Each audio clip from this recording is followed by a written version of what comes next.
Dans le silence feutré de ses sommets enneigés, l'Islande s'offre comme une page blanche aux réalisateurs les plus téméraires, en quête de paysages si uniques qu'ils en paraîtraient presque irréels.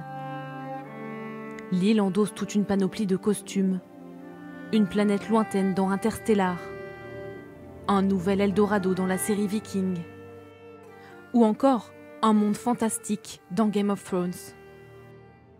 Autant de lieux de tournage qui attirent les touristes sur l'île de glace. Et donc je vous présente Skogafoss, cette cascade emblématique de la côte sud de l'île, avec ses 60 mètres de haut. Lieu de tournage forcément ici pour Game of Thrones. Comme ce groupe de Françaises qui redécouvrent en vrai cette cascade qu'elles n'avaient vue que sur petit écran. De voir quelque chose en télévision, on voit que c'est beau, mais quand on est devant, on le vit. Avec le froid en plus, c'est impressionnant. Parce que la dimension elle est différente. Et le fait d'être devant, on se rend compte que la nature est magnifique et ce qu'elle peut faire de beau en fait. Originaire du Finistère, Ael Kermarek, leur guide, s'est installé en Islande il y a 4 ans et il s'est très vite habitué à reconnaître son île d'adoption dans les films et les séries. On est littéralement sur une autre planète. On va passer d'une cascade à un volcan, à un glacier. Donc oui, on retrouve quand même régulièrement...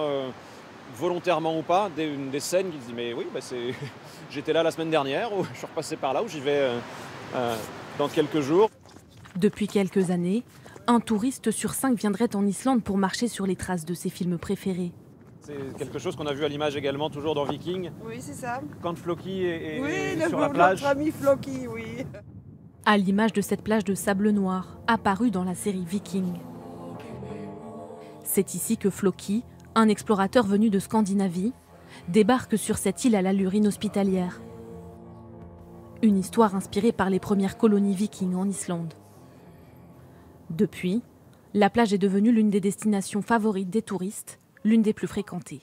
On a des lieux qui ont dû être fermés pendant plusieurs mois parce que la végétation, le sol n'avait pas pu résister au piétinement, au passage de centaines et de milliers, voire plus de visiteurs. Mais certains sites de tournage ne se laissent apprivoiser que par les plus courageux, touristes comme réalisateurs.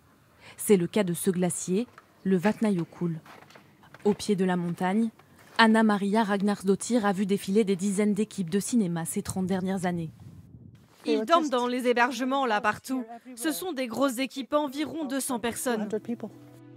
Et notamment les équipes d'Interstellar qui ont transformé ces montagnes islandaises en une planète de glace découverte par un groupe d'astronautes à des années-lumière de la Terre. Elles ont posé leurs caméras sur le glacier et leurs valises dans l'hôtel d'Anna Maria. On voyait bien le soir qu'ils rentraient fatigués après de dures journées de travail. Ils avaient toutes sortes de météo là-haut pendant qu'ils filmaient. Et c'est incroyable qu'ils aient su composer avec ça. À chaque tournage, de nouveaux souvenirs pour la propriétaire de l'hôtel, mais pas question d'en dévoiler les secrets. Elle cultive une discrétion modeste, très islandaise. La prochaine équipe va venir au printemps, mais pas très longtemps, juste quelques jours. Et vous savez ce qu'ils vont filmer ? Non, je ne pose pas de questions. Quelque chose dans le coin, mais je ne sais pas exactement. Dans les coulisses de ces tournages exceptionnels, il y a toujours le travail d'Islandais passionnés, comme Elika Sata. Son métier, faire des repérages de lieux pour le cinéma. Comme ici, l'Almanajia, littéralement la faille de tous les hommes. Un décor de la série Game of Thrones que les équipes de tournage ont dû apprivoiser avec son aide. Les équipes devaient se cacher derrière les rochers et dans les trous. Et ils ont dû escalader la paroi pour filmer d'en haut. Alors quand on a vu l'épisode, ça m'a rendu fier de me dire « J'ai participé à ça, c'est un peu grâce à nous. Je suis trop fier. » Et comme si l'Islande voulait prouver qu'elle est capricieuse, il suffit de quelques minutes pour qu'elle nous dévoile, à nous aussi, son temps changeant. Mais c'est aussi ce qui fait son charme authentique.